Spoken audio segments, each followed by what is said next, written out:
சாரதா காவேரி கிட்ட என் பொண்ணு எவ்வளோ ரோஷக்காரின்னு எனக்கு நல்லா தெரியும். ஆனா இப்போ அந்த ரெண்டு பொம்பளைங்க வந்து உன்னை இப்படி கேவலப்படுத்திட்டு போனதுக்கு அப்புறமாவும் எனக்கு அந்த தம்பி தான் வேணும்னு நீ நின்றுக்கிட்டு இருக்கன்னா கண்டிப்பா இதுக்கு பின்னாடி ஏதோ ஒரு காரணம் இருக்குடி.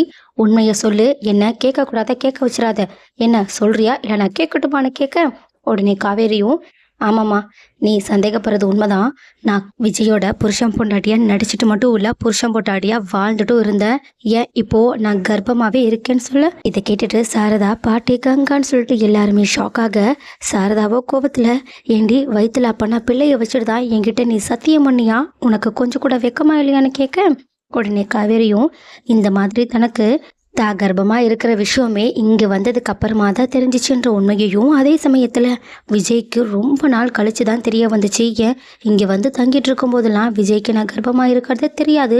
அவர் முழுக்க முழுக்க எனக்காக மட்டும்தான் இங்க வந்து இருந்தாரே தவிர இந்த குழந்தைன்றது அவருக்கு ஒரு காரணம் மட்டுமே சொல்லிட்டு விஜய் அவங்களுக்காக இதுக்கு முன்னாடி என்னெல்லாம் பண்ணாங்கன்றத சொல்லி காட்டிட்டு, நீ என்னம்மா நினைக்கிற?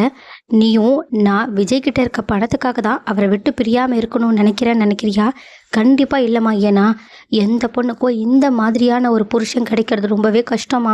ஏன்னா விஜய் என்ன அந்த அளவுக்கு காதலிக்கிறாங்க. அதனால தான்மா என்னால் ஒரு துளி கூட அவரை விட்டு விலகி வரணும்னு நினச்சி கூட பார்க்க முடியலம்மா.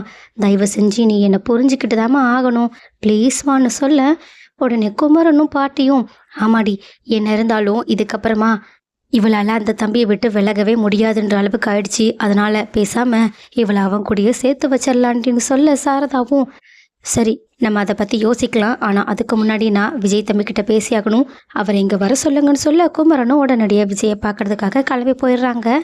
உடனே ரூம்குள்ளே போன காவேரியும் இந்த மாதிரி விஜய்க்கு மறுபடியுமே கால் மேலே கால் ட்ரை பண்ணிக்கிட்டே இருக்காங்க. ஆனால் அவங்களோட ஃபோன் சுவிட்ச் ஆஃபில் இருக்கனால காவேரியும் எதுக்காக இவங்க இவ்வளோ கோவத்தில் சுவிட்ச் ஆஃப் பண்ணி வச்சுருக்காங்கன்றத புரிஞ்சுக்கிட்டு ஒரு வாய்ஸ் நோட்டையுமே அனுப்பி வைக்கிறாங்க. அதுவும் அதில் நடந்த விஷயம் எல்லாத்தையுமே சொல்லிட்டு தான் அம்மா கிட்ட கர்ப்பமாக இருக்க விஷயத்தையுமே சொல்லிட்டதாகவும், சாரதாவும் உடனடியாக அவங்கள பார்க்க வர சொன்ன விஷயத்தையுமே சொல்லிடுறாங்க.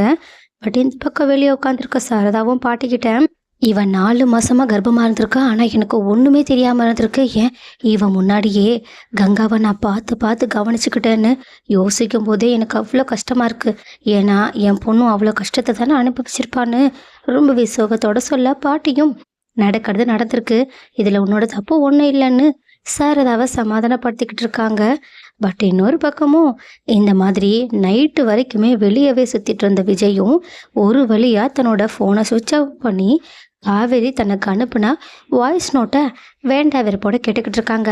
ஆனால் அதை கேட்டு முடிக்கும்போது அவங்களுக்கு செம்ம குஷியாக இருக்குது. ஸோ அவங்க உடனடியாக காவேரியை தேடி கிளம்பி போகிறாங்க. பட் விஜய் ரொம்பவே லேட்டாக காவேரியை தேடி கிளம்பி போகிறாங்களா என்ன? ஏன்னா காலையிலேயே இந்த பிரச்சனை நடந்திருக்கு. பட் விஜய்க்கு நைட்டு தான் இது தெரிய வந்திருக்கு. ஸோ இதனால மறுபடியுமே இவங்களோட 2 பேரோட வாழ்க்கைக்குள்ள ஏதாவது பிரச்சனைகள் வர வாய்ப்புகள் இருக்கா? அப்படி இல்லைனா காவேரி விஜயோட மனநிலைமையை புரிஞ்சுக்கிட்டு அவங்கள மன்னிச்சு தான் பொண்ணோட சேர்த்து வைக்கணுன்ற சூப்பரான முடிவை எடுப்பாங்களா?